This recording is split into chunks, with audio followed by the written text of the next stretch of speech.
Assalamualaikum Sobat Ilah, ketemu lagi dengan saya di Ilah Normi Channel.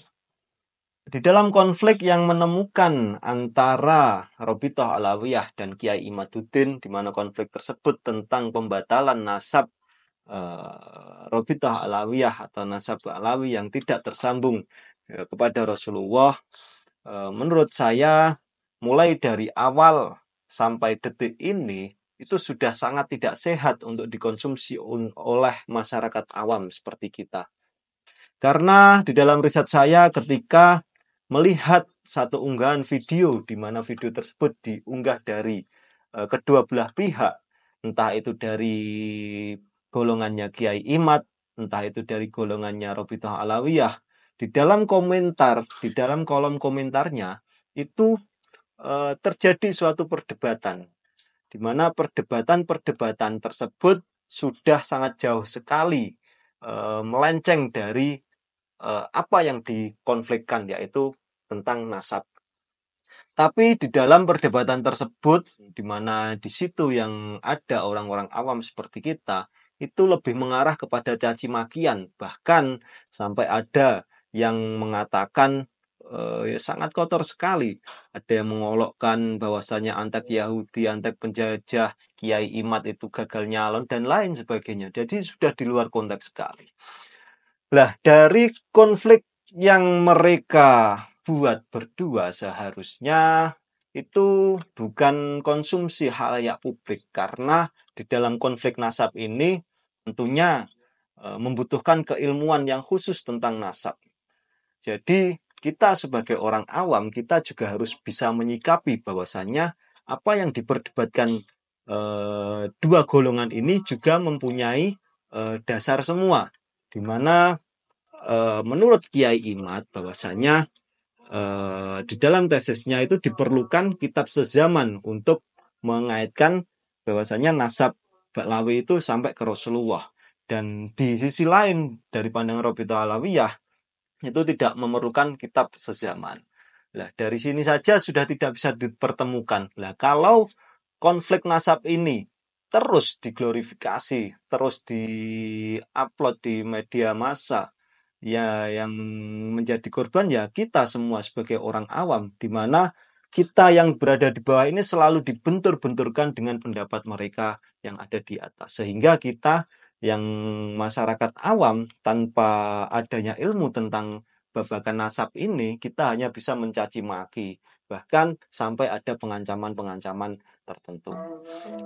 Kita sebagai masyarakat awam seharusnya kita tidak usah terlalu larut ikut dalam di antara kedua konflik ini, di antara konflik kedua golongan ini.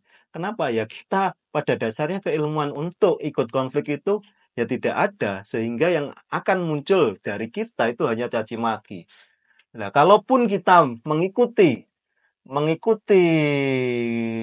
konflik dua golongan ini, kita juga harus bisa berpandangan dengan dua pandangan, dari sudut pandang Baklawi dan dari sudut pandang Kiai Imad, bahwasanya di antara dua golongan ini juga mempunyai dalil-dalil yang menguatkan pendapat mereka. Salah satu contoh, ketika konflik itu meluas dari tuduhan Kiai Imad bahwasanya ada pembelokan sejarah yang ada di Indonesia, dan dari pihak Robitoh Alawiyah juga sudah menjawab melalui video-video yang diunggah di YouTube Robitoh Alawiyah. Nah, dari sini saja sudah tidak bisa dipertemukan, soalnya ya di antara kedua tokoh ini, ya di antara kedua gerbang ini yang mempunyai dasar sendiri-sendiri, sehingga untuk menyatukan dua pendapat yang berbeda itu sangat sulit sekali. Kita sebagai orang awam harus sangat bijak dan harus bisa menilai dari dua pendapat ini mana yang benar dan mana yang salah, tanpa mengolok-olok pihak yang kita anggap salah. Salah satu contoh di antara kedua golongan ini, yaitu golongan Kiai Imad dan golongan Robitoh Alawiyah, itu juga ada tokoh-tokoh yang dimana bisa kita anut dan juga kita tinggalkan tokoh-tokoh di antara keduanya.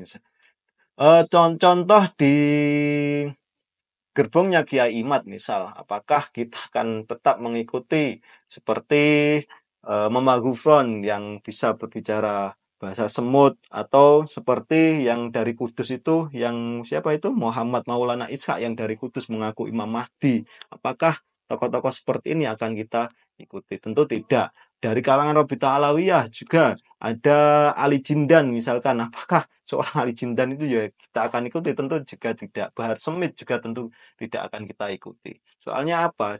Ya kita sebagai orang awam harus bisa melihat apa yang diomongkan tanpa melihat siapa yang berbicara, sehingga kita sebagai orang awam tidak mudah menyimpulkan bahwasanya sesuatu kebenaran itu hanya bersumber dari satu tokoh saja. Kebenaran itu bisa bersumber dari berbagai macam hal, berbagai macam tokoh, dan kita sebagai orang awam itu harus bisa meneliti semua pendapat-pendapat mereka. Jangan hanya taklid buta, jangan hanya mengikuti bahwasanya ini, bahwasanya itu. Kita harus skeptis di sini, harus benar-benar skeptis, karena taruhannya persaudaraan antara umat Islam. Lihatlah perdebatan-perdebatan di dalam komentar di antara kedua gerbong ini sudah mengarah perpecahan, sehingga taruhannya persatuan umat Islam. Bahkan yang paling menyedihkan itu ketika dari konflik ini kita bisa perang saudara. Auzubillah min dzalik. Oke, inilah lagi kita sebagai orang awam, kita harus benar-benar berpikir tentang apa yang diomongkan oleh mereka-mereka yang kita anggap sebagai tokoh. Kita berpikir apakah yang mereka omongkan itu menyatukan kita sebagai umat Islam, bisa menyatukan kita untuk kemajuan agama kita, yaitu agama Islam. Ini video saya yang terakhir untuk membahas tentang habaib, karena konflik habaib ini, konflik nasab ini, karena saya tidak mau memperkeruh suasana sehingga menimbulkan konflik berkepanjangan di antara arus bawah, yaitu orang-orang awam seperti kita. Demikian dari saya, kurang lebihnya saya mohon maaf. Assalamualaikum warahmatullahi wabarakatuh.